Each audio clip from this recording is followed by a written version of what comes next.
রাজধানীর মগবাজারে Ad-din medical college হাসপাতালের জবাব সন্তোষজনক না হওয়ার হাসপাতালটির লাইসেন্স বাতিল করা হয়েছে। 11 জুন বৃহস্পতিবার বিকেলে তথ্য জানান স্বাস্থ্য অধিদপ্তরের মহাপরিচালক অধ্যাপক ডক্টর প্রভাত চন্দ্র বিশ্বাস। এছাড়া মইনুল হাসান স্বাক্ষরিত এক আদেশেও এই তথ্য জানানো হয়েছে। এতে বলা হয়, গত 27 মে হাসপাতালে একটি ওয়ার্ডে 6 নবজাতকের মৃত্যুর ঘটনায় মন্ত্রণালয় কর্তৃক গঠিত এক তদন্ত কমিটির রিপোর্টে ওয়ার্ডে অক্সিজেন স্বল্পতা ও হাসপাতাল কর্তৃপক্ষের অবহেলাকে এই মৃত্যুর কারণ হিসেবে চিহ্নিত করা হয়েছে।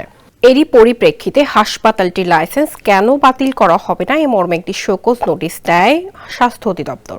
আদেশে বলা হয়, নোটিশের জবাব দিতে তাদের 72 ঘন্টা সময় বেঁধে দেওয়া হলেও আরও 48 ঘন্টা সময় চেয়ে আবেদন করে হাসপাতাল কর্তৃপক্ষ।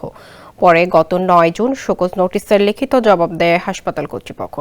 সে জবাবে যে ব্যাখ্যা দেওয়া হয় তা কর্তৃপক্ষের কাছে সন্তোষজনক না হওয়ায় হাসপাতালের লাইসেন্স বাতিল করা হয়।